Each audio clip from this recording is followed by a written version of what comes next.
Good morning, everyone. I'm CNU-CTX President Greg Kylo, and I'm serving as your MC for the day. And I want to welcome you to our next panel, which is It's the End of Single-Family Zoning as We Know It. I'm not going to do my very best impression of Michael Stipe. I'm just inviting you to join me in earworm for the rest of the day. Our moderator for this panel is Professor Jake Wegman.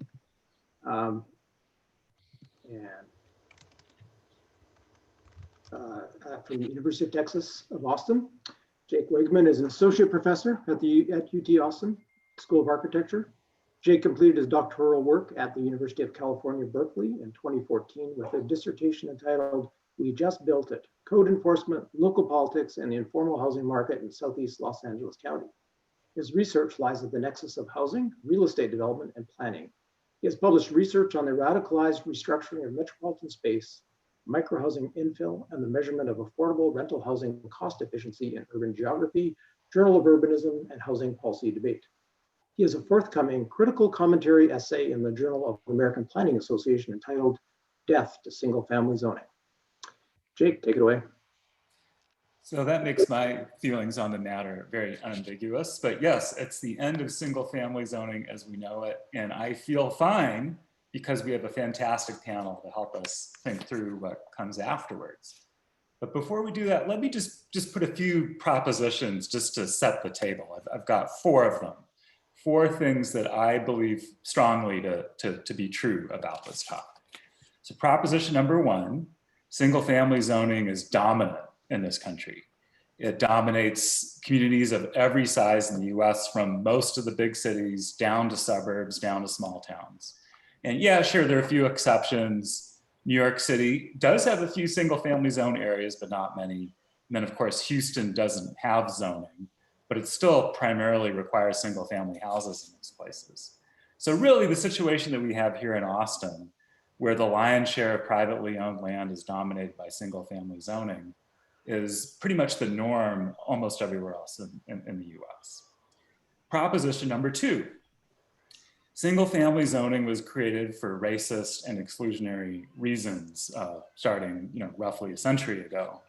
If you read the academics who really looked into this, it's pretty abundantly clear. The desire for racial and class exclusion was a dominant and possibly the dominant motivation for creating this kind of planning technology that is just now all across the land. So whatever you think of single-family zoning, in areas that have high land costs, it creates basically what I think of as a de facto minimum price of admission for new housing or even for converting existing housing. Proposition number 3, notwithstanding my last proposition, undoing single-family zoning is intensely controversial anywhere you go. And support and opposition to undoing it doesn't really fall along the traditional lines of liberal versus conservative politics that we're used to in this country. And even if single family zoning has racist origins, you will come across a lot of people who sincerely believe in preserving single family zoning in the name of racial justice. So I would say, despite the name of this panel, there isn't anything inevitable about undoing single family zoning. It's going to be a long, bruising fight in city after city, including in Austin. And then the last thing I'll say is just there's no clarity about how to replace single family zoning if we decide to do it. What's the vision that we want for a post single family zoning world? Do we want to focus on ADUs, on missing middle housing? Should we just make it easier to build single family detached houses on much smaller lots? Do we want to use density bonuses to require affordable housing? These are all the questions that our fantastic panel is going to help us dive into. And we have 3 presentations examining 3 different cities with plenty of time for Q&A afterwards. But before they start, let me just briefly introduce our panelists. So first, we're going to begin with Eric Kronberg. He is a zoning whisperer. He specializes in balancing and blending the often competing needs of urban design, architecture, and development in a potent cocktail for better places. His firm, based in Atlanta, of which he's the principal and founder, is Kronberg Urbanists and Architects, or KUA. And he is also involved in the Incremental Development Alliance, CNU, of course, the Georgia Conservancy, and the Atlanta Bicycle Coalition, all in the interests of walkable communities. Next up, joining us from Portland, Oregon, we have Garland Wigsong, who is a geographer, an urban planner, and a real estate developer. And he has spent his career evaluating cities and regions from multiple perspectives. And his focus all along has been planning for walkable, bikeable, transit-served neighborhoods and transforming central areas of cities into vibrant places for abundant future growth that minimizes greenhouse gas emissions. He's worked on missing middle projects in Portland, including the renovation and expansion of 2 historic Portland homes into 4-unit condo buildings, which were projects that were first for Portland. And then our last presentation is going to be a joint effort between Fayez Kazi and Connor Kenny, both of the Austin-based firm of Civilitude. Fayez Kazi is the founder and president of Civilitude. He is passionate about creating vibrant and complete communities. He has expertise ranging from urban planning and zoning to civil infrastructure design and land development. And in his 24 years of experience as a civil engineer, his work has changed the Austin skyline. He also spends a great deal of time giving back as a teacher, a mentor, and as a regular volunteer. And finally, last but not least, and also from Civilitude, we have that company's Director of Public Affairs, Connor Kenny. And Connor most recently was the chair of Austin's Planning Commission, as well as a member of the Austin Design Commission. And he comes to Civilitude after a career in state and national politics and policy. And at Civilitude, he leads planning, government affairs, and public engagement efforts for developments ranging from the very large to the very small, which we will hear about. So with all that, let's switch it over to our first presenter, Eric Kronberg. Awesome. Well, thank you all. I'm going to start a timer in just a second, share a screen, and get in. Let's go. Oh, can you all see that clear? Awesome. All right. As usual, we tend to pack about 40 minutes into a 15-minute presentation. So just to warn everybody, we're going to share our presentation as a PDF on our website and with CNU Texas. So I'm going to move fast, but don't worry if you miss stuff. It's going to be shared later. Oops. So this is us, Kronberg Urbanists and Architects. We work across a range of areas to make better places and better neighborhoods. We tend to focus in 6 different areas to combine together to get these outcomes. These are the areas we specialize in. And I'm going to just reiterate some of the opening comments that, you know, as predominant land use in most almost all American cities, single family only zoning perpetuates economic and racial exclusion. We did a long presentation at CNU-CTX about tying this together of zoning and affordability and these issues. There's a link that you can go to see that later. And when we talk about single family only zoning as we know it, this is a diagram that should make sense. Large lot, 1 unit per lot, tons of infrastructure required to service these houses on this large land area. What we want to talk about today is what it could be. And, one of the things we've been spending time on is, the branding and the naming. We know how powerful a good name is. And so one of the things we're floating out today as a, trial balloon is just calling it super single family zoning. People love single family zoning. Let's keep the name, but let's supersize it in a good way. And just as a quick run through, we put together a series of case studies. Adair Park's a neighborhood in Atlanta, traditional walkable neighborhood, park streetcars. We did this for a friend and a colleague at InkDev, looking at his block face from the 1920s to look at the makeup of duplexes, single families, and quadplexes when this neighborhood was built out originally. We looked at what happened in the 1980s when we legislated single family only zoning for this neighborhood, stripping back all of the previous permissions, and saw that over 60 years, there's actually a slight increase in units. A few single families went to duplex, get to 29 units. But then after the rezoning, 24 of the 29 lots or units were non-conforming, right? We've made it illegal to provide the housing we need in these communities. And then we looked at it in 2020 to see where we're at now. Several duplexes have gotten changed back to single family. House prices are really increasing. Atlanta, there's an article in the paper today that we might see the greatest % increase in house prices in the nation, second, I think, to San Jose for 2020. The zoning here has resulted in a 21% decrease in units from 1980. These are, we're going the wrong way. And at this point, still 12 of the 23 units are non-conforming. And these are non-conforming are finding the only sliver of affordability on this block that we see. The other thing we always like to point out is when you look at the size of average households and houses in 1950 versus 2017, households are shrinking, houses are ballooning in size. You wonder why we have an affordable housing crisis. Just look at the stuff we're building. But what we want to go to with that as a context is just changing outdated zoning laws to allow housing choice. While it's worthwhile, there's no guarantee that you're going to get any kind of affordable or attaining housing choices without the right parameters and metrics. And so what we like to talk about with this is, a spectrum of housing affordability based on AMI, which is not the best tool, but it's a tool that we have to use. We believe that with the right regulatory modifications, housing that is targeting workforce housing from 80% of AMI to 120% of AMI can be provided without subsidy if done right. Anything less than 60% of AMI is just require a lot of subsidy. There's no way around it. And in this little hatched blue band, there are some ways to provide that 60 to 80% of AMI without subsidy through creativity. For those that AMI is a new thing, here's Atlanta's 2018 charts of how this translates into wages and earnings.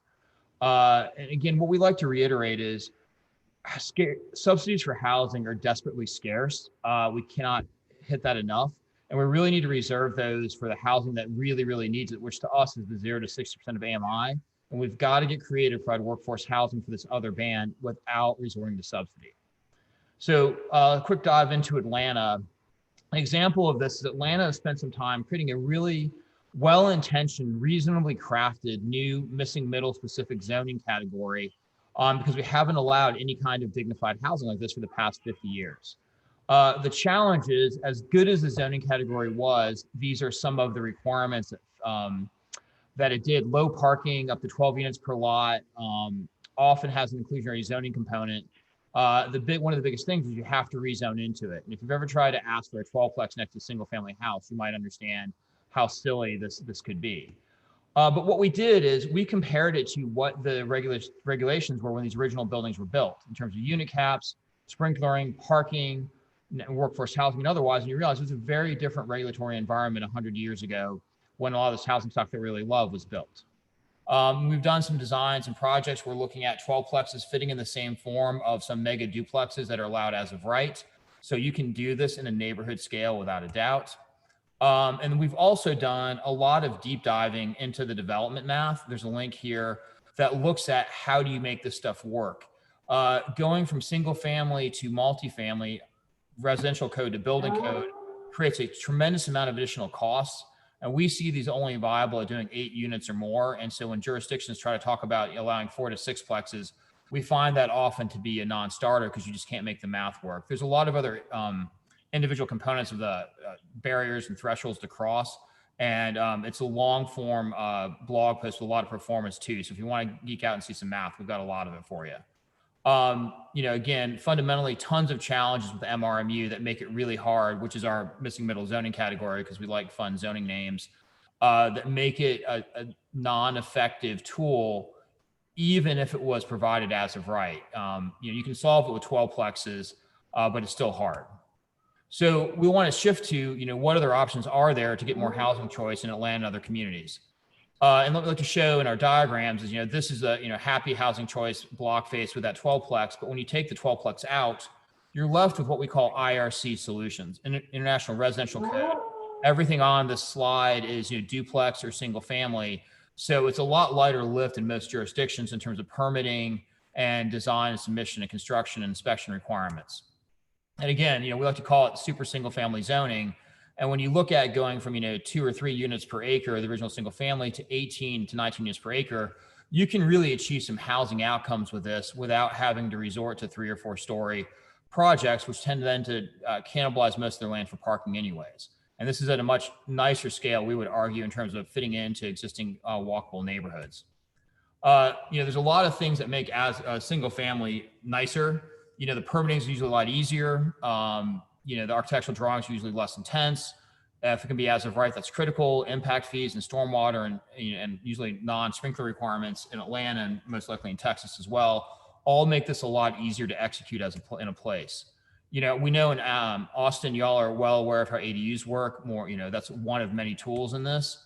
We've got some specific requirements in Atlanta. They vary from place to place.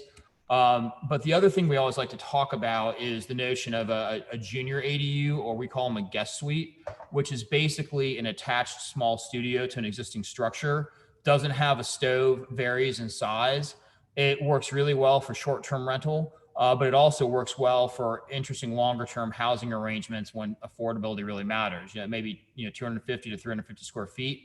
But this is an example of a project I've developed here in Atlanta, where the homeowners got I custom built or designed in these junior ADUs to help with affordability. These are all rent producing for the homeowners, and it really reduces cost of ownership for the people who own these houses. So the guest suite, part of the main structure, it's usually attached, does not have a full kitchen. In Atlanta, that means you cannot have a stove, but you can have a really nice wet bar. Depending on your jurisdiction, you may or may not have to have an interior connection from that studio or junior ADU into the primary dwelling. We do not have to do that in Atlanta. The other thing that's fun in Atlanta, kind of a history of our racist zoning, is we've always been allowed to have guest houses. Now, a guest house and an ADU are almost identical. The guest house can't have a stove. It's allegedly only for temporary habitation unless you need to house your servants or your watchmen. They can live there as long as you want. So if you choose to employ them, this is another form of housing. But what's really fun over the past couple of years, we've learned, as ADUs are a new thing on the block for us, we are allowed to have a guest house and an ADU on the same property, so long as we conform to lot coverage. And so let me take that in conjunction with these junior ADUs to the current project we're in for permit on, called Finley Cottages. So these are 2 oversized duplex or 2-family lots in the neighborhood where I live. About to make all my neighbors really upset with me again. 2 historic homes. These lots are about 75 by 160 feet deep in terms of size. We are legally allowed to do attached single family. So we are doing 2 units attached, splitting these into 0 lot line platted lots. But we're also using the junior ADU in these structures to add units, because these are pretty big primary units that exist and that we're adding right here. So in this case, the ground floor is going to be a junior ADU, and there's going to be a second door to go to the second and third floors as the primary unit. And again, a separate back attached junior ADU here. And the existing homes are both relatively oversized, so we're converting their back sides of those into junior ADUs, 300 square foot studios essentially. But because we're now allowed to do guest houses and ADUs, we're doing a bootleg cottage court without changing the zoning. So we've got a series of ADUs that ring the back and a couple guest houses to help frame this out. Technically, we could allow 2 more guest houses in the project, but we felt maintaining a cottage court was more important than maximizing unit density. So we think this is going to be a really nice outcome in terms of how the siding of this lays out as a project and from there. So, this with the guest suites at 17 synthetic units gets us a density of 24.6 units per acre. And so this is really showing you what you can do if you're going to develop in a neighborhood that has a little bit of zoning flexibility and does not require parking. So those are a couple key components. I'll hit on that more in a second.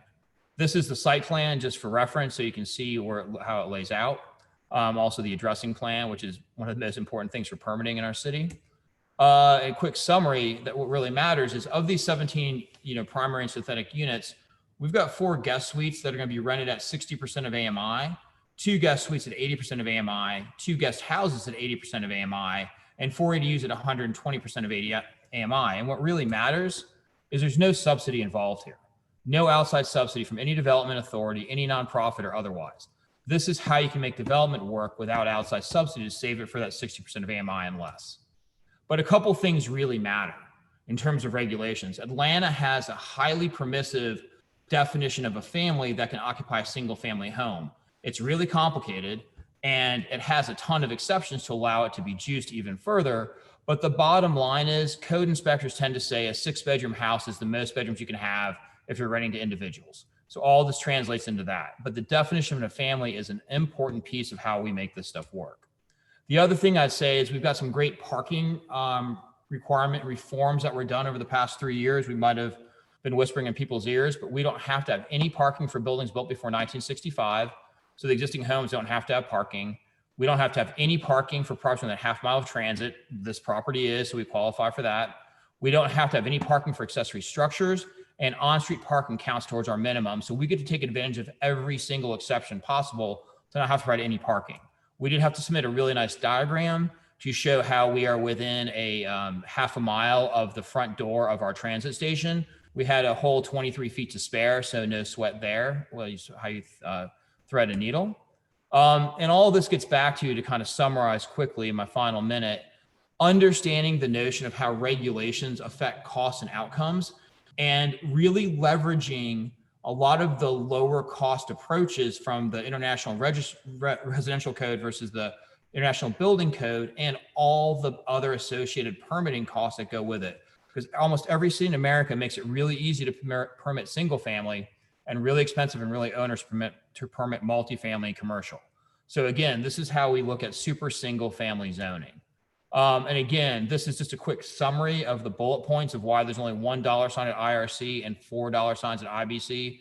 That's our own made up metric, but IBC is just a lot more expensive and you got to scale once you get there. A couple final points though. While we love this stuff, it does not provide options for ownership. It does not provide good options for wealth creation, particularly for these smaller structures without a rezoning. We cannot hit this enough when you look at income disparities and wealth disparities from, that's my timer, I'm wrapping up. It matters, right? Trying to find ways for accessible housing for folks to purchase is critical to get on the path of property ownership. And so when you look at ways that single family zoning excludes, these are the outcomes of 100 years in America of these policies when you look at the wealth, average median net worth of white versus black and brown families. And then, so what we've been talking about with officials in Atlanta are revising our subdivision laws to allow small lots is toxic. That scares the hell out of the rich white neighbors and honestly, disadvantaged neighborhoods as well. But allowing an ADU to be platted fee simple sounds a lot nicer to a lot of people. That's just a nicer way to blow up your subdivision ordinance. So we are currently working with the city to have them think about ways to allow all these ADUs to be able to be conveyed in a fee simple fashion. And that provides a tremendous amount of flexibility for both wealth creation of existing homeowners to not be displaced as neighborhoods transition, but there's all kinds of ways to downsize into the back house or simply own both and have simpler and more accessible financial options because the bank can lean against the title of the property because it is fee simple. I got a whole other presentation after this. I'm going to let that go. I'll turn it back over to Jake and the next presenter. Thank you, Eric. Great presentation. Now, next up, we have Garland Woodsong from Portland.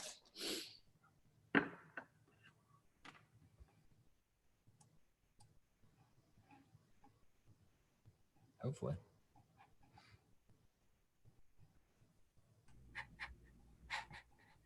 Okay, well, good morning, and thanks, Eric, for that great overview of everything involved here. I'm probably going to rhyme with at least some of Eric's presentation as we go through my slide deck here.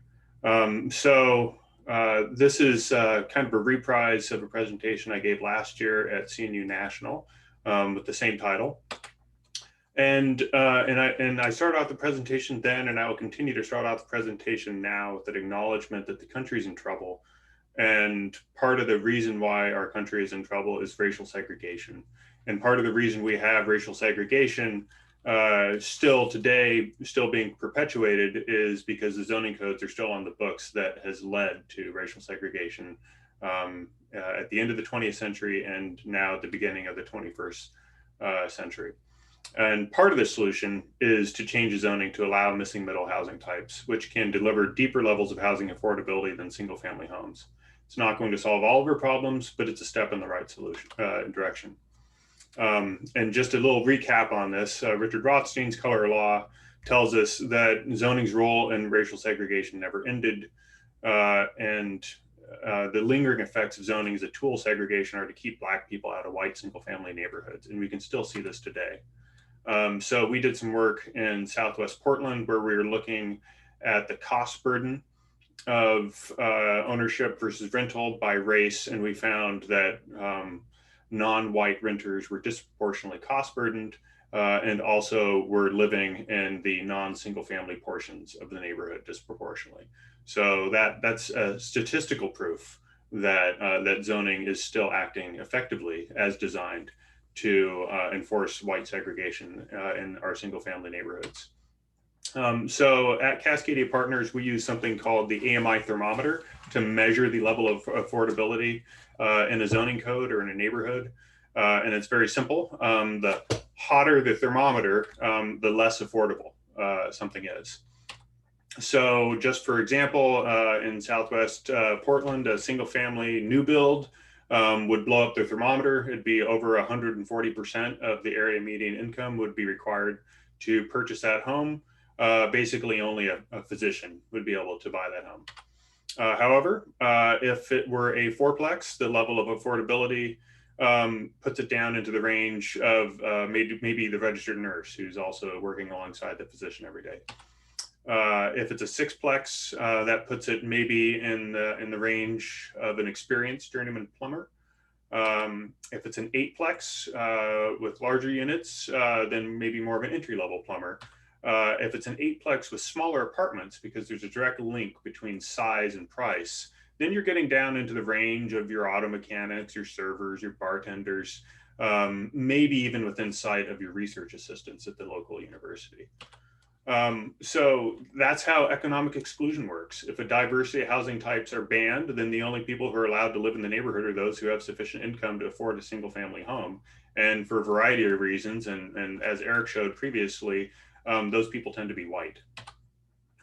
So part of the solution is to get rid of single family zoning, which is expensive by design and thus intended to be a tool for economic exclusion, and to legalize missing middle housing types, which deliver deeper levels of housing affordability by default. So let's zoom into some of those types. One part of the solution is cluster housing. It's one type of many that contribute to increasing housing type diversity. We looked at a cottage cluster code in Milwaukee, Oregon, which was experiencing rapid home price appreciation coming out of the last recession, and had gotten to the point where the local leadership was calling it a crisis because about a quarter of households in the city were spending over half of their incomes on rent. So a couple of different types of cottage courts include the bungalow court These are single family detached homes like ADUs and single family homes on the same lot. Also a townhome court. So townhomes attached to one another, facing each other around a common court on the same lot.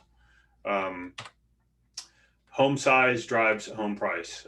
Larger home, more square footage is going to cost more than a smaller home with less square footage, even if the comps per square foot are higher for the smaller home, which they almost always are.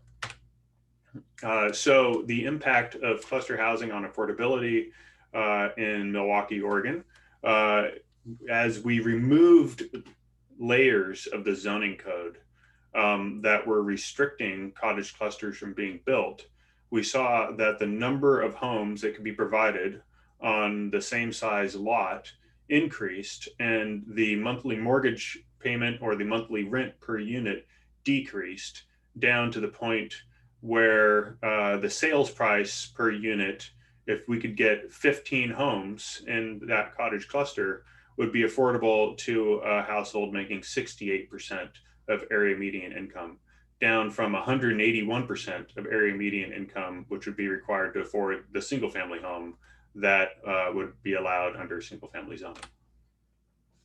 So we also found that before we came into town, Milwaukee, their old cottage cluster code basically only allowed cottage cluster in commercial zones. That was only 13.5% of the city. And so once you dug down into it, there's only 142 lots in the whole city where you could build the fully allowed 12 units in a single family cluster. And then we dug a little bit deeper and discovered that the inverse of that, 86.5% of the residentially zoned area of the city was in single family zones. And if Black people generally are locked out of home ownership for a variety of reasons, then Black people are, because of economic exclusion, effectively locked out of 86.5% of the city's residential area. Think of that as a theory. We tested that against the census and found that indeed the effect does persist to this day, and Black people in Milwaukee are largely concentrated in multifamily zones. While not entirely white, the single family zones are largely non-Black. So after all these years, single family zoning thus remains an effective tool at maintaining racial segregation to this very day. So our conclusion of that analysis of Milwaukee zoning code was that there's no silver bullets for affordability. It requires multiple changes to achieve workforce housing prices as an outcome of the zoning code. And so we recommended allowing a detached version of a cottage cluster development in all residential zones, allowing the attached flavor in buildings near transit and commercial areas, and regulating building form rather than density, and reducing setbacks, reducing open space requirements, reducing parking and on-site circulation requirements, adding bicycle parking requirements, people still need to get around, and reducing or waiving fees such as SDCs and frontage improvement fees to bring down the level of affordability. And so this was the zoning map that we recommended to the city in terms of which flavor of cottage cluster to allow where. So detached cottage cluster in most of the city in the orange areas, and then the purple and pink areas to allow attached housing if sidewalk networks were existing to connect to transit. So that's a deep dive on cottage cluster in a very short amount of time. A couple other details on that was that we recommended regulating the width of the common green as a function of the height of the surrounding buildings. And we recommended using the golden ratio to drive that numeric relationship. And I'm going to skip over some of these other requirements because I want to get into the tree canopy. Milwaukee had a citywide goal of 40% tree canopy coverage. And so we did also want to prove that trees and cottage clusters are compatible. And so on the 4 study sites we looked at in the city, all 4 of them allowed for more than 40% tree canopy coverage if you assume that, as they do in most parts of Oregon, mature trees would overlap parts of the roofs. So another type of missing middle housing, fourplexes. So this is the Deacon Charles as featured in Dan Perlek's new book, Missing Middle Housing. This was a single family to fourplex conversion project that I developed in Northeast Portland a few years back. It included 1 home per floor. It's actually a 4-story building, but the daylight basement hides 1 floor. and the dormers on the top attic level had another floor. So it sort of reads like a 2 or 2.5 story house from the street. Every home has private outdoor space. This is a shot of the basement. And everything in it was renovated to new construction commercial building standards that the International Commercial Building Code is a giant pain to renovate an existing historic structure to, and very costly. But we did feature some pretty cool things on this site, including a gray water system to water 46 new trees, a part of on-site permaculture, as well as all hard surface flooring, tile or engineered hardwood on every floor, and dry, secure off-street bicycle parking, which was required by the city of Portland.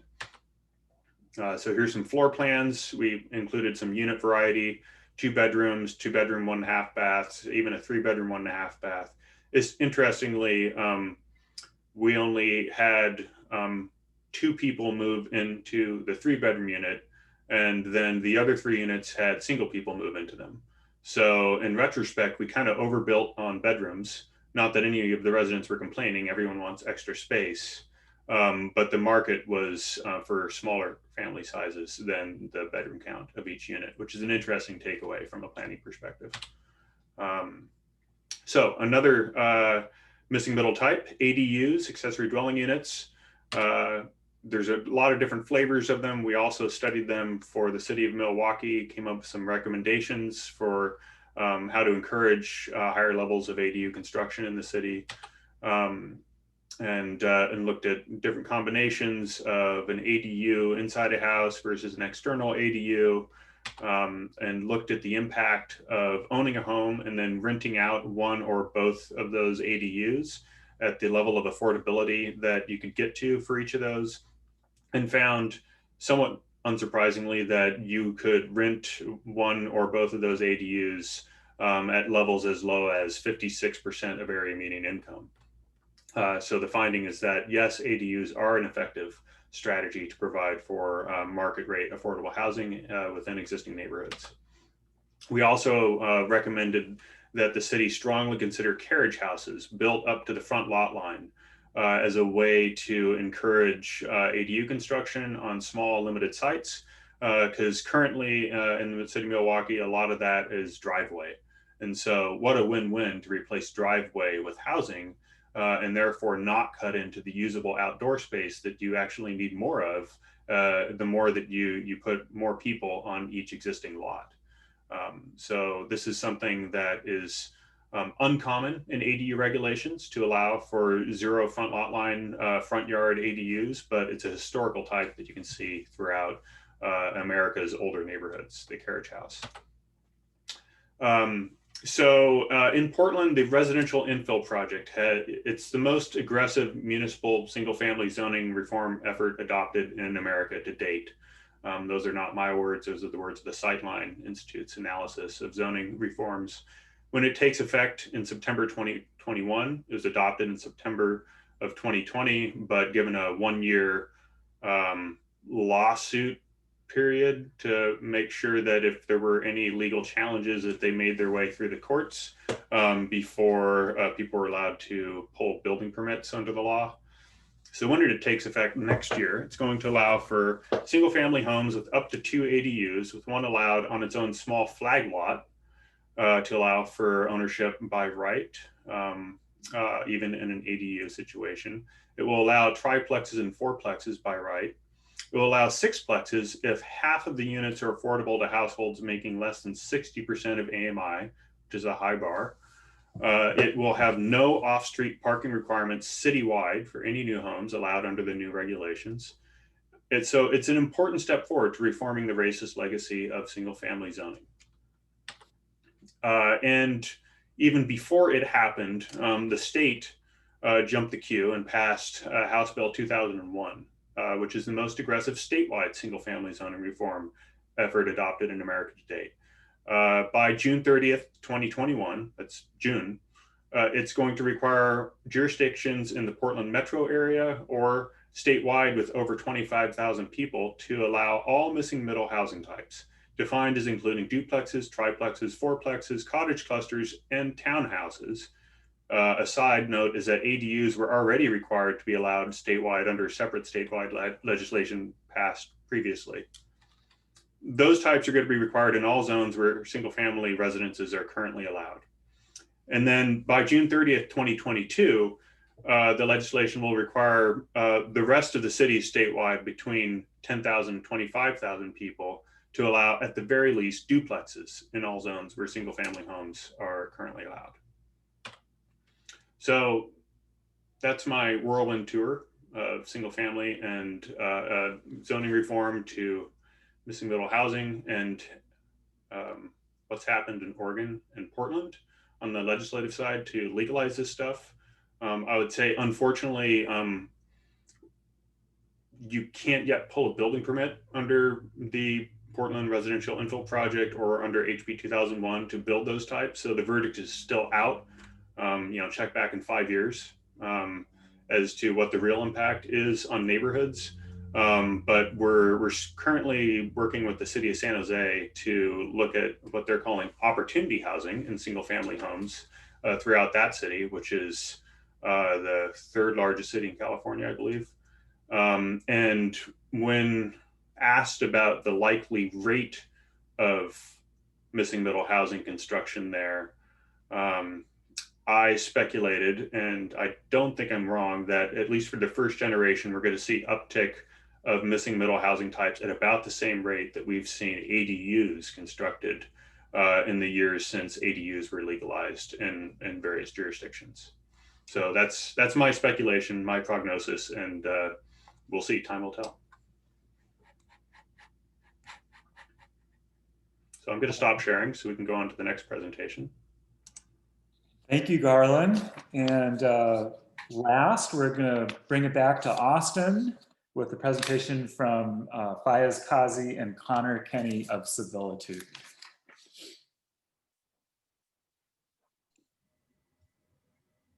Connor, you're muted. I think we'll try and do this one a little quick and leave some time for Q&A at the end. Fayez, you want to lead us off?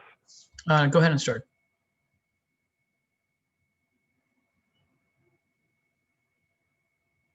Connor, you're muted again.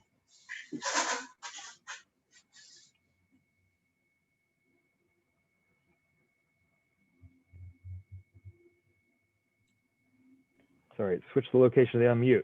Fayez and I are both with Civilitude Group. Civilitude started out as engineers and planners, and Fayez has been doing that for a long time in Austin. And then we've recently branched out and have started, he has started a number of different companies, including Construct and Opal, which is a design build firm, and then Capital A Housing, which we started off really as just kind of a generic development firm, but it's turned out that we are really using Affordability Unlocked pretty pervasively in town and really focusing on affordable housing. So it's not everything that we do, but it is a lot of what we do, and that is the focus of what we wanted to talk about today. Just real quick, gonna hit on some topics, just focusing on Affordability Unlocked, what we've learned, what we're building. So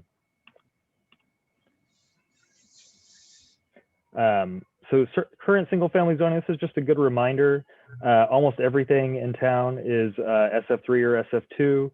And the real important figure to look at is that 45% impervious cover. We are finding that to be the single biggest constraint in our projects that we're working on in town. And it's something to remember as we get through here. Code Next somewhat revised the SF3 zone, but really in preservation bonus, it proposed adding a unit. But really what it came down to you were still really limited to 45% impervious cover. Maybe you got a little bit more FAR, one additional unit. But, early on, I was sympathetic to all the tools. Let's create a big toolbox and we can select between them. But we have just found, and I think some of the other presenters echoed that really, if it requires a rezoning, you're just like killing a huge portion of the projects right then. It introduces such a huge amount of cost and uncertainty. And when you're even looking at Affordability Unlocked projects like Kemp Street that we had down in Montopolis was going to be 50% affordable. That project died at 50% affordable, couldn't get the rezoning.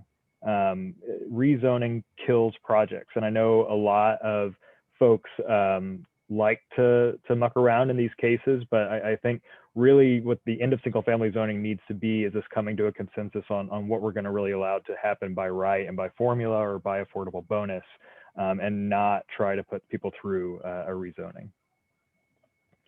Faiz, you want to talk about Lamppost? Yeah. So Lamppost is the first project in Austin permitted under the Affordably Unlocked program.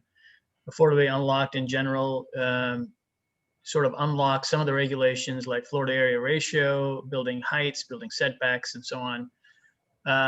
What it does not unlock, and what Connor alluded to, was the impervious cover. And so, this project, just like any other, had to go through a rezoning, which takes several months, and then had to do a site plan. It's a detached townhome project with 17 units. If you remember Eric's pie chart with the 60 to 80% MFI, this one targets 70 to 80% MFI. And it is 17 townhomes. 3 of them are 2 bedrooms. 14 of them are 3 bedrooms. It's in a neighborhood of SF2 lots that are all 10,000 square foot. There's about 1,000 lots. And this is kind of a leftover 1.25 acres on a cul-de-sac that we would have been able to do. And we were planning on doing, before Affordably Unlocked, planning on doing about 8 units. And we were able to get 17 units with the compatibility setbacks relaxed and with the parking requirements relaxed. And what we found, though, is a site plan, the affordability regulation, Affordably Unlocked unlocks some of the regulations. What it does not unlock are some of the processes. So the site plan still takes roughly a year. So it just slows down in that year. The lumber pricing has gone up, and we're just finding that there are other portions of the process that require unlocking, and that's what Capital A is committed to doing, is unlocking some of those other obstacles that are in the way. Do you want to add to that, Connor? Yeah, I would just say, some of the other panelists have hit on the whole IRC versus IBC option. That remains a huge impediment. The reason we're focusing on townhomes on these affordably unlocked lots is that as soon as you start stacking units, the myriad of requirements that come in on it through site plan review and design review, and even things like hydrant flow is just, it kills projects. And it really doesn't make a lot of sense to me that a stacked 4-plex or 6-plex that's the exact same size as a McMansion that has people at the in bedrooms at the exact same height requires just, so many more regulations. And it's one of the things that we found on the Planning Commission as a review, and as well as building, is that almost literally every single thing that Austin does to regulate building and zoning steers you towards McMansions and single family zones. From your zoning to your design review to engineering standards to impact fees. We're about to put in an impact fee. McMansions don't pay impact fees. Townhouses do. It's just everything steers you towards it. So it's not, as others have echoed, it's not just one thing.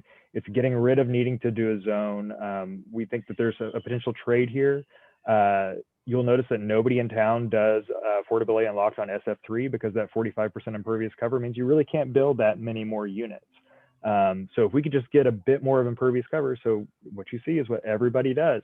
They try to go for an SF6 or a rezoning like that to get additional impervious cover. So if we could get that by right as part of the bonus, what we could get in exchange for that is because those things go through rezoning and state law says that we can't require affordability as part of that. There's always this question at Planning Commission and City Council about, well, how can we guarantee that it gets the affordability? Well, if you included impervious cover in the bonus, you wouldn't need to rezone, and so it could then be a part of it in the guarantee. We also don't need the height. 3 stories is enough. We don't need additional height for doing a lot of these products. So we think that there is a change, and we hope that, and we're sensing momentum on an update to Austin's Affordability Unlocked and other affordability regulations coming in the new year. And we hope to get on some of that, and then as well start chipping away at some of the design review and site plan review, the administrative stuff that really hasn't been touched at all, and is really just killing projects.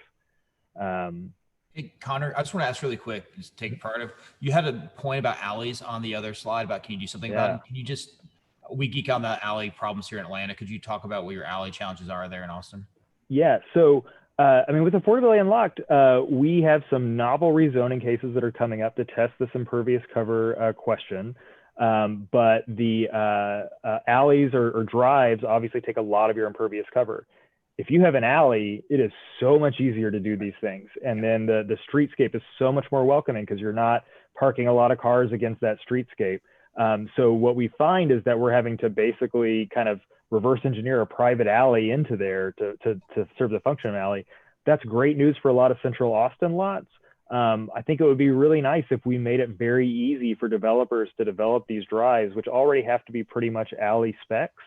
Can we deed those to the city so they don't count against our impervious cover and we don't pay property taxes on them? And then, you know, the next lot down can maybe extend that out, you know? So if we could do something about that, it would really be helpful. And we're doing some projects on some little rectangle lots where we're actually able to fit 6 or 8 townhomes in a row on them. If we have an alley there, it's easy. If we have to do a drive, it just squishes the townhomes up and you get these really dinky first floors because people still want one parking spot. And we got to tuck that parking into that first floor, and it makes a less pleasant type. Well, thanks. And then just in terms of the lessons, you know, we can use Affordability Unlocked as a template for a lot of reforms to single-family zoning. I think really the target is enabling townhome clusters and row houses. If your zoning precludes you from building row houses, your zoning is failing. Row houses are the affordable building type that has been built in large cities for centuries at walkable densities. It's naturally affordable, as you've seen from some of the other data. You know, we're finding in the less expensive neighborhoods in town, we can build them at about 100% MFI, no subsidy needed. So quite literally, you know, for the average Austinite, with a little bit of subsidy, we can bring it down. Somebody asked about, are they penciling in Atlanta, but not Austin? I just checked the average difference in home price is about $75K between Atlanta and Austin. $75K is coincidentally about the size of subsidy that we need to bring it down from market down to affordable. So land cost has a ton to do with that. Construction costs are going really nuts, materials right now. So if we could use the Affordability Unlock, what we've learned, as some sort of a bonus for all single family zones so that you do not have to get a rezoning, and I can't hammer on that point enough. You know, I think we can make some real progress. You know, I come from a liberal big Democrat, you know, background, and you know, trying to build in Austin is turning me into a libertarian on certain issues. And as much as I appreciate a lot of the conscientious work that's gone into thinking through forms and how to regulate those forms, I really think that the next step that a lot of cities need to take, if you really want to actually get a lot of housing on the ground, is go through a period where you just kind of let it loose a little bit and you say, hey, 3 stories, you know, adequately set back from other houses. Let's let builders figure it out, because there is a lot of problem solving left to do, and we're still solving a lot of these problems. So I would rather see us experiment and then clamp down on the forms that people find as noxious or nuisance. And then finally, I would just say that you know, I also think that you know, trying to appease people through all of the attention to this design detail, it's really kind of a red herring, I think, for a lot of debates. When I'm going now into neighborhoods and talking to neighborhood contact teams and associations about these townhouse projects, pretty much the only complaint I get is parking and traffic. People aren't complaining about the form, you know, they're not even necessarily complaining about the number of units on there. They just want to make sure that I put 12 off-street parking spots in for 6 row houses. So, you know, I just think preservation bonus, you know, regulation of form, only ADUs. I'm not sure that it really gets us that much more support. And I think it ends up, you know, what we see now is that when you make the system too complex, you just don't get housing built.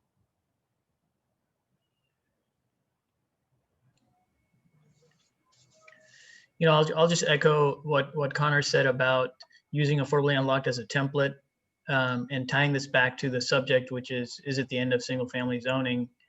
I think there's you know, the door is left cracked open. There's political stomach for reforming single family using the angle of affordable housing. And so, you know, at Capital A and Civilitude, what we're doing is, like Connor said, experimenting and finding the obstacles in the processes, both in regulations and administration.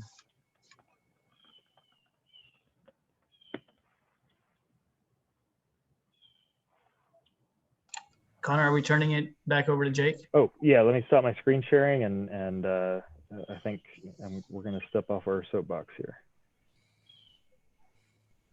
Well, that's, thank you everyone for those 3 great presentations. We do have some time for Q&A, and I understand that we can bring in questions from the audience. Just to get us started, I just thought I'd ask Eric, you know, is there anything in the hopper in Atlanta for Portland residential infill project style reform, or do you think zoning hacks are kind of the near future? So short story is, really like the way Atlanta has made some progress on zoning reform. They started with a quick diagnostic a couple of years ago, and they basically painted a picture of the big report that said our zoning is horrid and killing us, not doing us any good. And so they painted a good picture, and they said, you know, realistically, they saw Austin, they saw DC, they saw Portland. It's like 5 to 7 years on a good day to reform a city zoning, right? That's if you're moving quick. And so we've gone through a couple rounds we're calling quick fixes to do interim repairs. That's the parking, the ADUs, parking, and a range of other technical things. Those have been really helpful. What they're realizing is that they still can't wait for the big rezoning reform. They've got the contract signed, that's going, but still at this point, we're like 3 or 4 years in, and we're just starting the big lift. So we're probably another 5 years out. And we're facing a massive, horrendous housing affordability crisis and housing shortage now. And so we can't wait for the big fix. So I think they're coming back to try to figure out what other rounds of incremental zoning change do they tackle before the big fixes. So again, y'all were a great, you know, cautionary tale in Austin, looking at how zoning reform can, you know, not go well, to be polite. And so we're trying to learn, but there's still a ton of community engagement and understanding and knowledge building that is just really, really hard that we're struggling with. Guys, and I still have a lot of PTSD from that process. I'm sure you do. I have PTSD just listening to it from, you know, like, you know, half a country away. So. Oh, Garland, you're muted. And Portland started in 2014, and you're not going to be able to pull a permit until 2021. So yeah, 7 years. Like let's be real. It's not short to change zoning. Yeah. And then somebody had a question, and I've been trying to answer them, and then it's been kicking them out of the queue. So my apologies for that, about Dallas and allowing ADUs, and does that require notifying everybody citywide? And I think that's the same issue that's at the heart of the lawsuit in Austin right now. Is there's a phrase, any regulation in state law that requires notification, and the heart of the question is like, does that mean changing the zoning or category, or does that mean amending the zone? I think it would obviously, you know, coming from the legislature and now working locally, if it really meant that anytime you modify any part of the zoning code or the land development code that is in the zones, you had to notify everyone citywide and then open it up to process and everything, that would be a breakdown in governance. And I would hope that the ledge could move on that, but they have a pretty terrible session coming up just due to the budget. So I don't have a tremendous amount of confidence, and we'll just kind of have to see how the litigation goes. There's a question that came in from Susan Engelking of the Institute for Community Micromobility, and this is just on the potential for micromobility to kind of get around some of these issues that you've all brought up with impervious cover and parking requirements, and just wondered if any of you want to take that on. Yeah, I want to, and I'll tie it in really quick to the parking. There's the Q&A, a parking question. One of the big things we're talking about where we can make a 12-plex work, and gets back to micromobility, is we can only make a 12-plex work if we're providing like 3 to 5 parking spaces, right? We're not providing space per unit, flat out. You can't do it. It doesn't work on infill lots. You can forget about it. You can really legitimately get about a half a space per unit on a good day, and that's probably including on-street parking, counting towards that total, which we're allowed to do. So in order to build housing that's going to function like that, you've got to build in the right neighborhoods, in the right places, which means that it has transportation flexibility and transportation choice. We've got a heavy rail system in Atlanta that pre-COVID was decent. But we also have got a moderately passable bike infrastructure. It's not great, but it's getting there. And we had a boatload of scooters and some e-bikes for a while. And so you start to layer all these non-silver bullet housing choices, and housing being so scarce that there are plenty of people that are willing to rent without a parking space in the right neighborhoods with the right choices. And so we can make 8 and 12 plexes pencil because we're parking them at half a space per unit. So the neighborhood has to have the right characteristics with which that can be located and function and do well. So honestly, affordable housing is about stop requiring affordable housing for cars, right? Affordable housing for people, stop requiring car affordable housing, which is free and subsidized. That's the only way you're going to get there. And so Connor, like, it hurts, I know in Austin, like, that buyers have preferences, particularly renters, you have more flexibility, but if you half rent space per unit, that's the single biggest thing to kill any affordability you're ever going to get in your city, full stop. Yeah, so I think it would be really interesting to look at potentially a code amendment or something like that, that is maybe an overlay or just a text amendment that just starts, as we start making these major investments in transit in Austin, let's look at the walk sheds from these stops and from the lines, and let's talk about making requirements that are sensitive to that. But honestly, you see us affordable housing builders putting parking spaces in. Especially for the higher end housing, you're going to continue to see builders putting a lot of parking on these houses. So, while I used to champion saying, hey, let's make these context sensitive parking regulations, now it's just like, just open it up. And if buyers really if buyers are willing to pay for the parking, builders will build it because it's part of the marketability of the lot. And if the buyers don't think that they need the parking there, then the builders won't build it for them. And I'll also just say, I don't think that there is a single vibrant walkable neighborhood in the country in which parking isn't real tight on the street. And we've just got to get away from this idea that there should be lots of open spaces on all of our residential streets.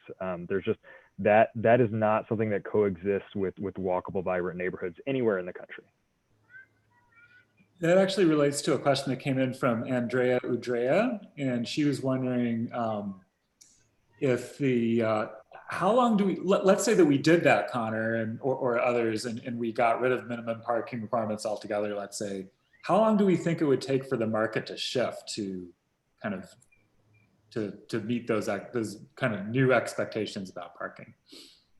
I mean, it's shifting in Atlanta now because we've eliminated all parking requirements for all uses within a half a mile of a heavy rail station. And we've got a lot of heavy rail stations in Atlanta. So, maybe it's about an eighth or a sixth of our land area. So it's not everywhere, but it's a lot. And again, some people are still providing parking. And I think it's really important in this is eliminating a parking requirement from a legal standpoint is not the same as eliminating parking. It's just providing flexibility for the developer or the market to provide solutions. And we see a 300 to 400 square foot micro unit without a parking space. Like, that's how you can non-subsidy hit 60% of AMI or MFI in Austin. There's very few other ways you're going to get there. And so if you want to provide that kind of housing in interesting places, those are the flexibility and the regulations you're going to have. And so it's just, and again, if you're building a townhome, we're actually doing a bunch of 1-bedroom townhomes, surface park for a land trust as another affordability play. They're going to be about 700 square feet, 2-story townhomes. There's other ways to do this and to change the forms and expectations, but I'm going to push on you a little bit, Connor, because I hear the words you're saying. I see a lot of legacy expectations in terms of housing delivery types that you continue to assume. And when you carry those assumptions, your requirements for those assumptions are logical. And part of what we're saying is we got to build other stuff. And we've got to have more flexibility to build other stuff if you're going to get to affordability without massive subsidy. But I think that flexibility to allow the experimentation is how builders learn. Yeah. Right. So I have projects right now in planning where I have townhouses that are on a regular bus line that's not a super frequent bus line. We're putting one spot per townhouse in there. I have some other townhouses that are very close to 2 good bus lines in a future upgraded bus line, we're probably not going to put any parking there, and we're going to see how it goes. Yeah. And then I have some multifamily going in very close to a major transit stop. We're planning on putting 0.4 spaces per unit in there, and we're going to see how it goes. And if we have problems selling any of those units, then we're going to say, oh, okay, the market's not ready for that. Right, but you don't need the zoning to require the parking for you to figure that out. Absolutely. I think that's the key connection is you'll figure that out, right? The market will help you decide. And it's also one of the situations where the more jacked your housing market is and the more unaffordable it is, like how do you deliver housing at $800 a month? Like how do you design to that rent? What is it going to be? It's going to be a micro unit on park because there's nothing else you can possibly build that's going to deliver on that. And so if you decide as a developer that that's a rental market that you realize is utterly limitless in terms of demand, and you want to try to service that, and this is the product that you're going to have to provide, like what are the regulations that stop that from happening? That's part of the questions to ask, right? For as y'all are working on different kinds of affordable and attainable housing. So one approach that that Portland took to the residential infill project, which I found to be extraordinarily successful, was to address the issue of parking by saying that's not within the scope of this project. No. Parking is a different section of the zoning code. There's a separate citywide parking project that's addressing the issue of parking. And so this project is looking at housing.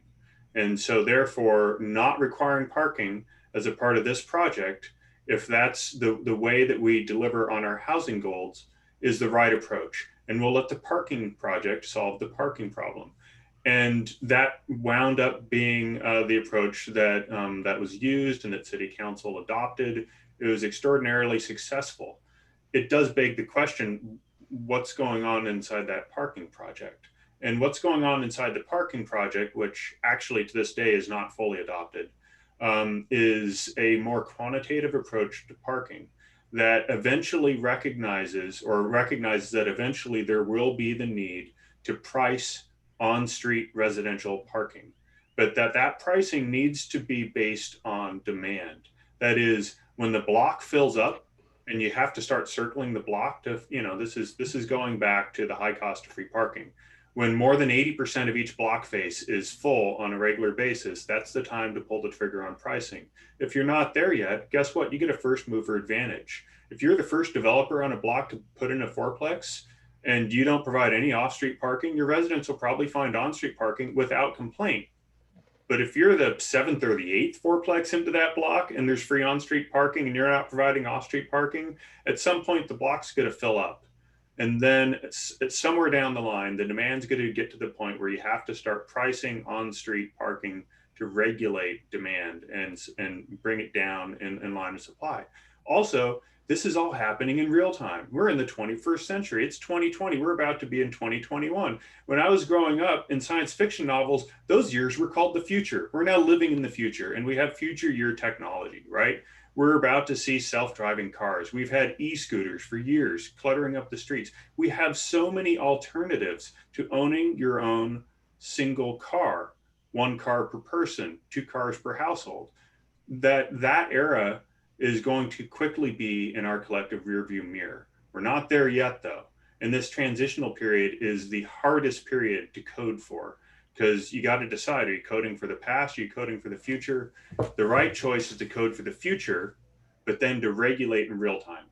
And it's another thread, but it's something to keep in mind, especially if you're working on public policy, is separate your parking code from your housing code. Regulate housing for people, address parking separately so that you can be more nimble in how you regulate on-street parking and plan out your pathway to instituting pricing to regulate demand and supply. I wanted to shift gears a little bit and bring in a question from my colleague, Dr. Elizabeth Mueller. You were going to get to her, yeah. Yeah, I'll just read it out. If we're going to frame this as about undoing a legacy of racial segregation, which was a theme that came up strongly in Garland's presentation, but in the others as well.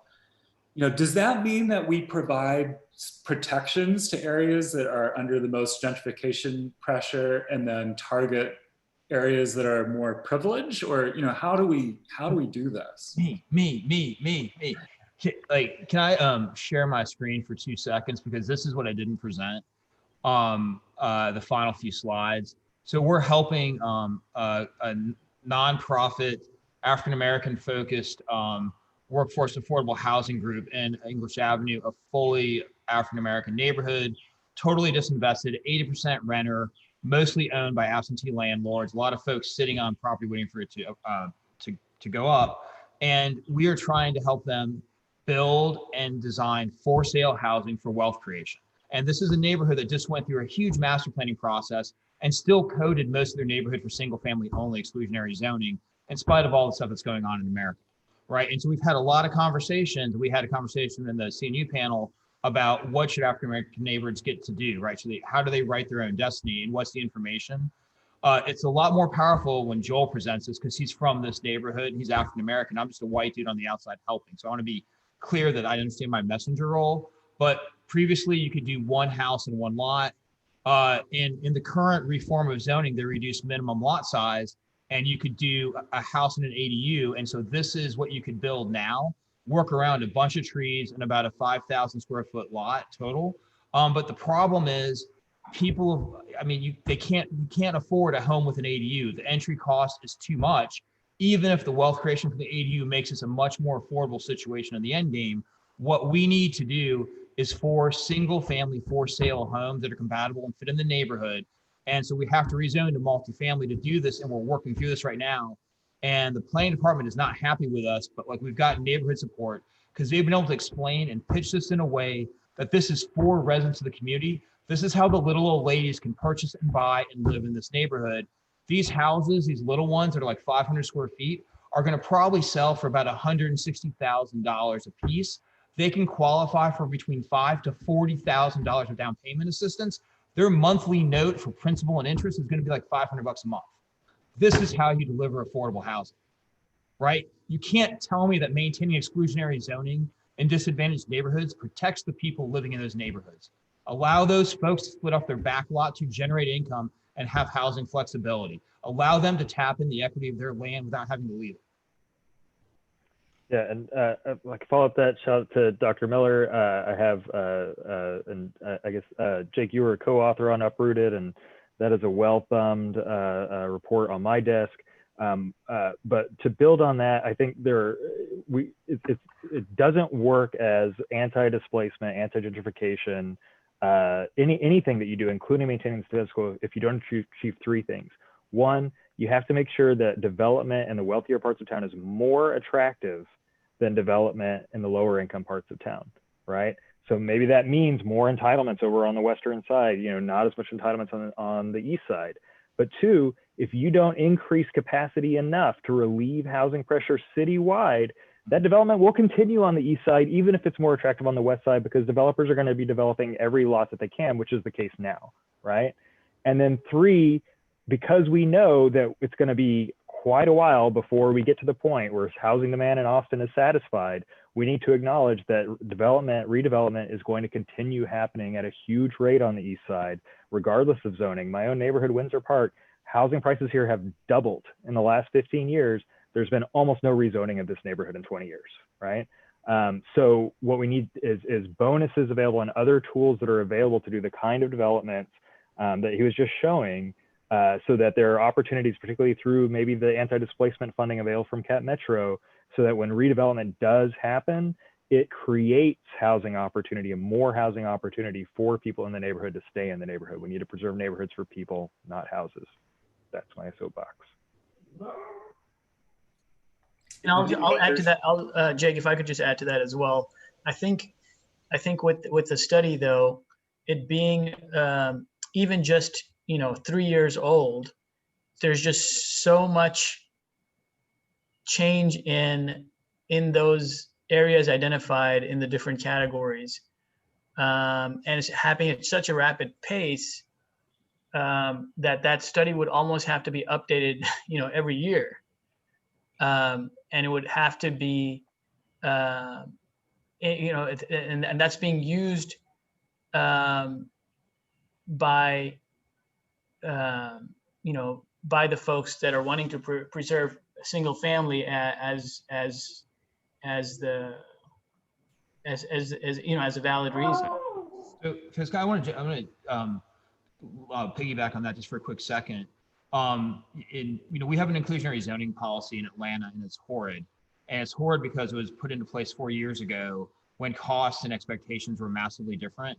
And our outcome of this is that all the big multifamily developers are going to the suburbs because there's no way it is a massive impossibility to build functional multifamily in the city right now because the inclusionary zoning makes it so cost prohibitive. And one of the things, like you're just saying, is I think setting an expectation or a notion that like these are metrics that need to be updated annually, right? You're not going to make a policy and have it work for 10 years. If we start to think about this, it needs to be test, review, modify as a process, as opposed to once every 30 years, we reform our land policy.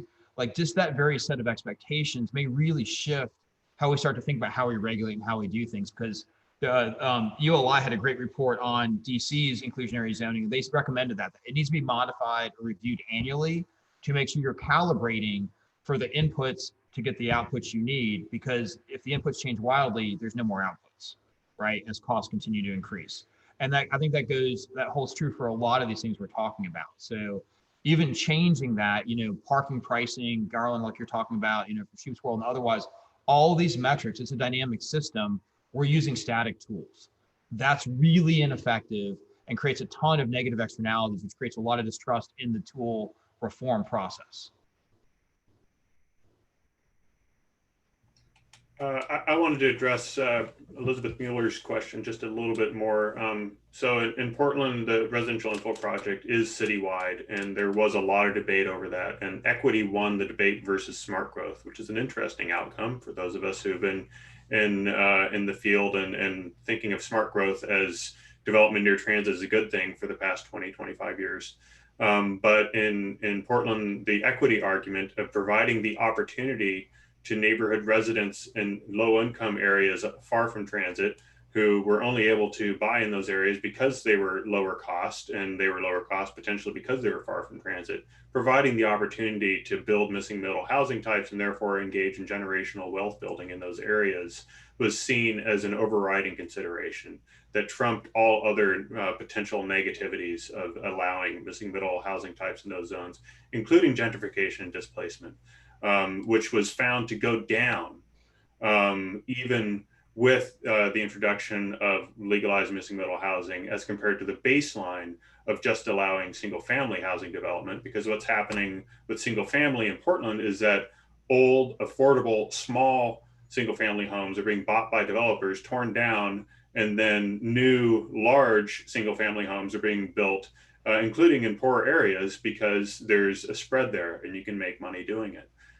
So I want to introduce a couple other things into the conversation, because to really truly prevent displacement, you have to look beyond the market, and you have to look to cooperatives or land trusts or nonprofits to provide for affordable housing. Personally, I'm a big fan of cooperatives as one of the biggest tools that we're not using in America to tackle this problem, but that there's large evidence from other areas like Montreal leaned into cooperatives about a generation ago, that it requires state action. The state, and by that I mean something like the state government in our American context, needs to provide funding and to purchase buildings so that the cooperatives can be created in those buildings, or funding to develop buildings. It needs to be a public effort. It needs to be a public policy solution.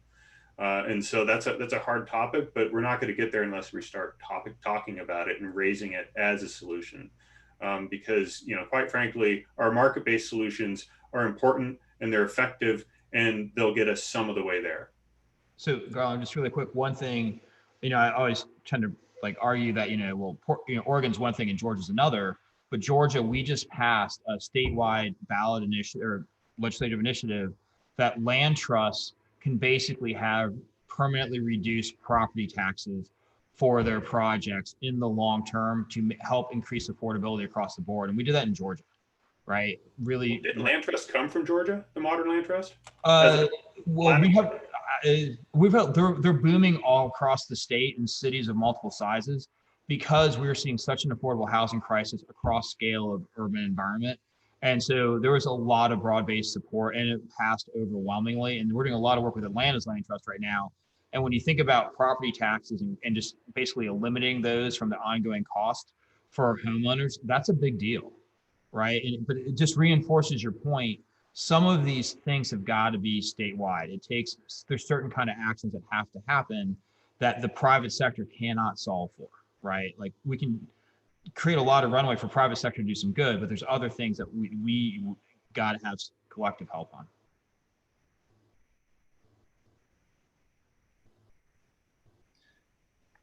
Yeah, we're past our official stop time of noon, but you know we can certainly hang out for another 5-7 minutes if we want to keep the conversation going.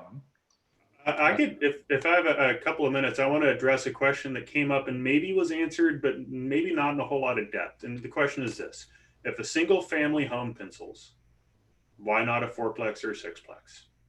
How is it you can build a single family home but not a fourplex? How is it that that one thing can still pencil but the other one can't? And I just want to like acknowledge that this is a complicated question, but it has to do with the market, with affordability and choice. Single family homes can deliver more square footage for the same dollar amount due to lower cost per square foot. So all other things being equal, a fourplex is more expensive per square foot than a single family home. Meaning you can buy a larger single family home for the same amount than a smaller home in a fourplex. Also, as we come out of the exclusive single family era, we're going to enter an era with a lot of firsts. The first fourplex in a neighborhood will struggle to find comps and also to find market acceptance if it's competing in the same price range as new single family home construction. So fourplex units are going to need to compete on price and provide a clear win. So they're going to have to be much cheaper than the single family home alternative so that they're serving a different market segment, lower income households, rather than trying to compete in the same market segment as new build single family construction. That's a long-winded answer, but it's the honest depth that you need in an answer to that question. I want to jump on and tack on though and say that like single family home builders, speed matters, right? Time and money matter tremendously. So single family homes are really easy to finance to build, really easy to build and deliver. And the financial products available to buyers are really simple, really flexible, and require really low down payments. So the whole financial side of that equation is perfectly streamlined to deliver that product. When a system is perfectly streamlined to do something and it's highly efficient, costs are tremendously less. If it takes you a year to rezone and a year to build, and that homeowner can deliver that house, the home builder can deliver that house in 4 months, like just the time value of money there. That's why fourplexes are a tremendous amount of brain damage for very low returns, right? You can get, but that's aside from all the zoning, right? I mean, it's related, but you have to keep the financial side, the financial system as part of the ecosystem when we have these conversations. Connor, you're gonna mute. So this is a very interesting thing happening in the Austin market right now where the regulatory structure where because of some changes to state law, subdivisions have become a much bigger pain in the ass. And you know, for a long time, the mantra is always like, make it fee simple, make it fee simple, make it fee simple. Well, when subdivision becomes a huge pain, that becomes a less compelling case. And what we are finding and working with banks is that condo regimes are not that big of a problem. So I'm less fixated on trying to like shrink that lot size down and get those lots subdivided and build row houses. We are finding that it's perfectly fine to put 4 to 8 row houses on a lot. We can get them financed. We don't have to deal with subdivision. Rezoning is still a huge pain in the ass, but if it was formula bar right as a bonus, you know, we could build that stuff all day. And land trusts are an interesting spin on that because essentially, you know, it's a condo regime, you know, with the ownership structure there. I will say that we build at right now a lot at kind of the mid to lower part of the market, mid-market rate, and then some of the income restricted stuff. And our buyers don't care. If you get into the upper end of the market, maybe those folks have a thing about owning the land underneath their house, and you know, that's not where we specialize. So I won't say it's universal, but I will say you know, building between 60 and 120% MFI for us, you know, condo ownership, you know, non-subdivision, non-fee simple, it's not an issue. Well, I know Garland, you know, Eli was telling me in Portland, you have equally difficult platting situations. So a lot of his stuff has been condo for the exact same reason. And it seems to me that once it kind of becomes normative in a city, then it's just off to the races. But when it's not normative and fee simple is the norm, there's a lot of resistance to leave that. But when you create changes in the regulations, condos can be adapted, and like you can cut and paste those condo docs. The attorneys get pretty good at cranking that stuff out. The recording gets simple. It's a process. And the more streamlined you make the process, the more effective it can be. I can tell you. Go ahead. I was just going to say, based on what Eric said, our builders, would rather build single family housing rather than the 4-plex and 6-plexes because it is streamlined. There's some overlapping regulation on, IRC applies, but site plan requirements apply, and then there's stumbling blocks and the inspection and so on that even the city staff is stumbling on. So there are things that are just not efficient in that category, and that's what we're trying to solve. Yeah. We had an interesting question come up, and we just got a couple of minutes left here, so maybe we can close on this. But it's from Anaya Johnson, and she's kind of wondering about this tension between wealth building on the one hand, right? Home ownership as a means of wealth building, but when you apply public subsidies to home ownership, there's often an imperative to reduce, to basically limit the equity appreciation that can happen in home ownership. So just how do you all kind of think about that?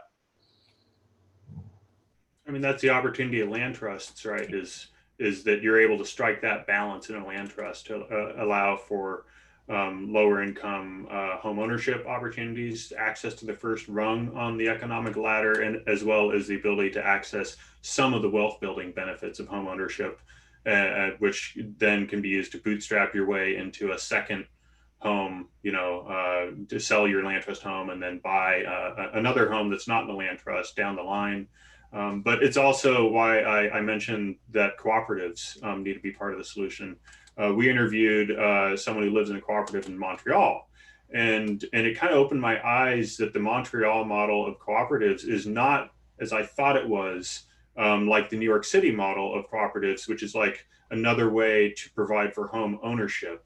New York City model, you buy a share in the cooperative corporation that entitles you to a unit, but you're buying that share and you need to finance it because it's the same cost as a home. The Montreal model is you get a membership in the building cooperative and you pay monthly on it. So it's much more like a rental, but you're defining your own fate. You're not building equity though. And the interesting thing about that is that it works in Montreal, but partially because Canada is a lot more socialist than the United States. So wealth building is not seen as something that's a life or death. Either you engage in it or you're going to die young, homeless on the streets because you didn't provide for the future of your family. So there's larger societal questions we have to grapple with in terms of fixing the holes in our social safety net before that model really makes sense. But I don't think that means we should ignore it. Get a last word here as to wrap it up. I again tag on what Garland saying is, I don't remember Atlanta Land Trust. They have a appreciation cap, annual appreciation cap so they're limiting how much appreciation can happen a resale of a unit. But I want to point out that I think it's somewhere around 2 or 3% annual appreciation. In that range, the value of that home is going to double over 20 to 25 years. So just keep that in mind. So when somebody says your home value is doubled in 20 years because you're on the east side of town or whatever, there's still 2 or 3% appreciation with compound interest. So just, it's an interesting thing when you run the math, because a lot of folks criticize land trusts for really limiting the upside that you could get because it's only about a 2% appreciation annually. But just think about what that means over 20 years. Well, a fantastic conversation, but we are out of time. So I just want to thank the panelists so much, and thank you to the audience for so many terrific questions. And I want to thank you, Jake, and all of the panels. Fantastic conversations, everything we hoped for. And to the audience, please come back at 1 o'clock for Jan Gell. And Susan, if you have an in with the Biden transition team, let us know. We'd be happy to chat with them. Yeah, thank you. Yes. Thank you, everybody.